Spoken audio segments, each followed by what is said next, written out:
Saya ada satu barang menarik kat sini. Buka kejap. Ini adalah M.2 NVMe punya storage. Dia ada adik-beradik dia. Ini dan ini.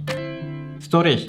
Seperti yang kita tahu, storage ni adalah alat ataupun device untuk menyimpan maklumat. Ada dekat kita punya handphone, tablet, laptop, desktop, semuanya storage. Untuk orang yang kerjanya sentiasa akses file yang besar dan banyak, jenis storage ni sangat penting untuk kita pilih. Sebelum saya tunjuk, saya kena pasang dulu.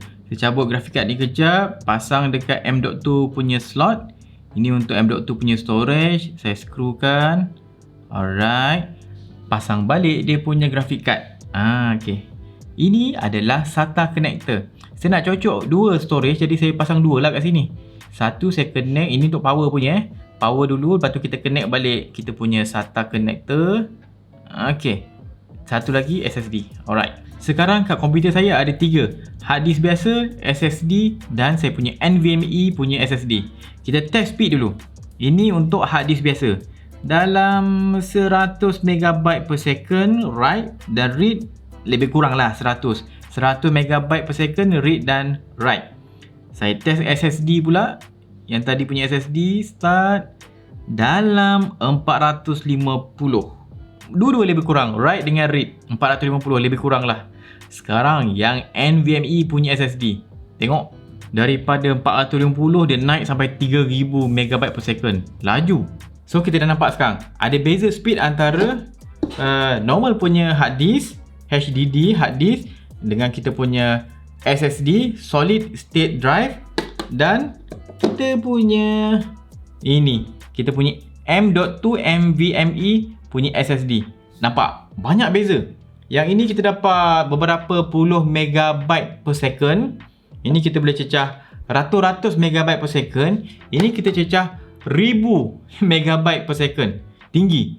Kita boleh faham yang hard disk lama ni lebih slow daripada SSD. Sebab ini ada physical punya disk dalam ni, berpusing, dan dia kena kejap tukarkan dia punya kutub bahan magnetik dalam ni, kejap kutub selatan, dia punya utara ke atas, lepas tu kan dia terbalikkan selatan ke atas, dia kena tukar-tukar dia punya kutub sentiasa.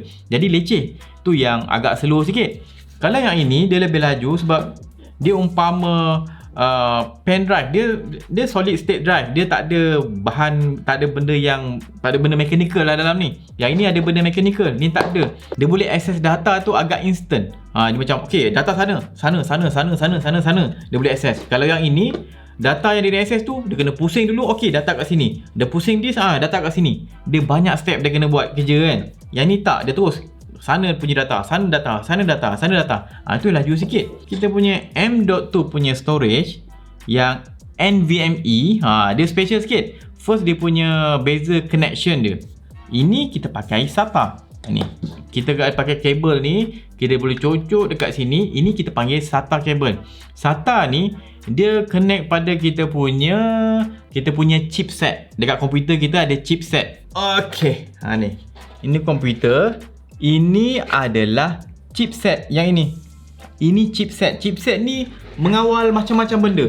Dia kawal kita punya yang SATA connection ni akan dikawal dekat situ. Sekejap, saya letak barang ni balik. SATA connection tu dia kawal dekat chipset tu. Kita punya storage, kita punya input output. Jadi banyak benda chipset kita tu kawal. Jadi speed yang ni takkan laju sangat. Berbeza dengan M.2 punya storage, dia tak pakai connection SATA ni. Dia pakai M.2 punya storage. Dia punya connection tu dia pakai M.2. M.2 ni dia direct guna PCIe lane dalam kita punya komputer. Jadi speed dia laju. Dia boleh tengoklah dia punya PCIe lane tu generasi ke berapa.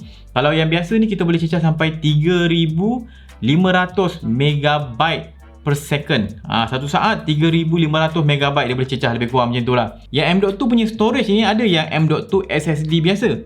Itu yang macam ini, tapi dia laju sikit sebab dia boleh gunakan connection yang lebih laju. Yang ini tak laju sangat. Kalau dia gunakan SSD ni, dia gunakan connection M.2 ni, dia akan laju sikit. Tapi kalau yang ini NVMe punya, dia lebih laju. Sebabnya apa? Walaupun dua-dua ni SSD, tapi yang ini SSD biasa ni, dia boleh proses dalam satu masa, satu data je. Dalam satu saat tu entah berapa banyak data dia ambil. Tapi satu masa, satu sahaja data yang dia boleh akses.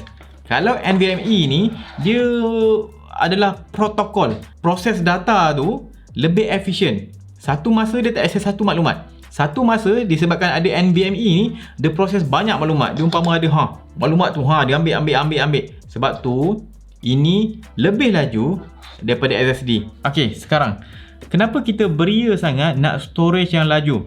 Khususnya orang macam saya, content creator, orang yang edit video, kerja yang melibatkan data-data yang besar, file-file yang besar dan banyak. Jom saya tunjuk bezanya bila saya edit guna tiga drive ni, tiga jenis storage ni. First, saya nak try yang hard disk biasa. Tengok, choppy kan dia punya video tu bila saya scrubbing saya punya timeline ni. Nampak tu? Saya try yang SSD. Tadi kita nampak choppy sikit. Kita tengok SSD pula. Buka file satu projek satu yang sama, laju sikit. Okay, nampak kan? Perasan kan dia punya laju sikit kan? Sekarang kita try satu lagi yang NVMe punya. Semua ni projek yang sama yang saya dah edit sebelum ni. Okay, jap buka jap. Okay, nampak tak? Memang lagi laju lah. Ini 4K ni. Alright, so jelas lah. Memang nampak yang hard disk lama ni memang nampak dia punya stuck dia kan, slow. Yang SSD agak laju. Kira okey sebenarnya yang SSD biasa ni, laju lah. Lagi-lagi kalau orang tu edit Full HD je memang dah cukup cun dah ni. Tapi kalau orang tu edit 4K heavy sikit, saya akan cadangkan pakai ini. Kita boleh nampak lebih smooth tadi kan.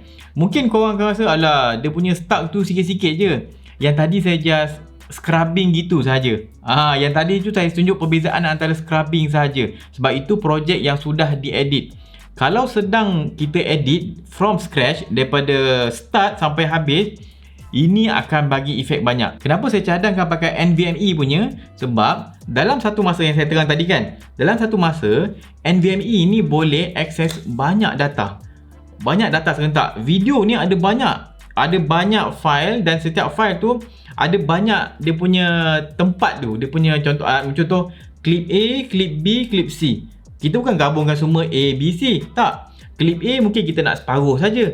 Clip B mungkin kita nak depan saja. Clip yang C mungkin kita nak hujung. So data tu berterabur. Bila kita pakai NVMe, kita boleh akses data tu serentak dengan banyak.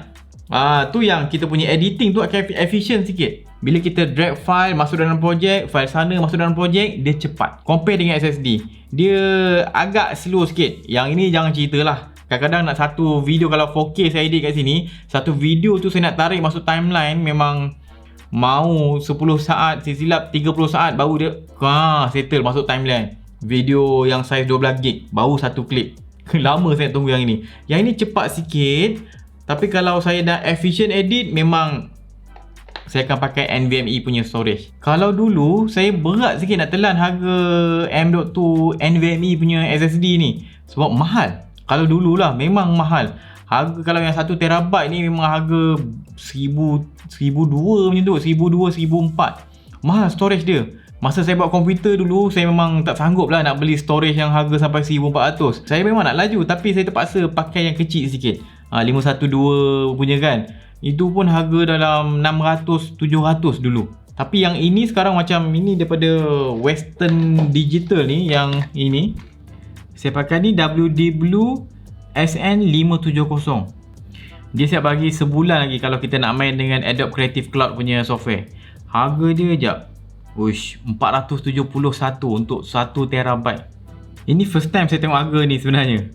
Murah. Dengan waranti 5 tahun, okey lah. Ini Western Digital sponsor dia bagi saya. Dia suruh buat video pakai dia punya ni. Okey, saya agak puas hati. Amazing pula, sebab saya amazing satu dengan harga dia. Dah murah kan, sebab saya dah lama tak beli M.2 punya NVMe. Bila saya tengok, murahnya harga dia. Link ni saya akan letak dalam description kat bawah. Kalau korang rasa tertarik untuk beli, dan saya memang cadangkan pun. Kalau korang ada hard disk biasa sekarang, buang. Bukan buang. Boleh jadikan sebagai simpanan ke apa, boleh lah. Backup punya backup disk boleh lah pakai ni. At least paling cikai pakai SSD biasa lah. Tapi saya sarankan kalau orang tu edit video, main dengan banyak file besar-besar, pakai M.2 punya SSD yang NVMe je tau. Sebab NVMe ni, saya dah kata, kelebihan dia akses banyak maklumat serentak. Bila edit video memang puas hati, sebab kita punya editing tu memang akan snappy punya. Okay, tu je lah. Saya harap saya punya perkongsian ini bermanfaat. Jangan lupa follow Berani Buat, subscribe YouTube Berani Buat. Saya Wan Syafiq. Jumpa lagi. Assalamualaikum.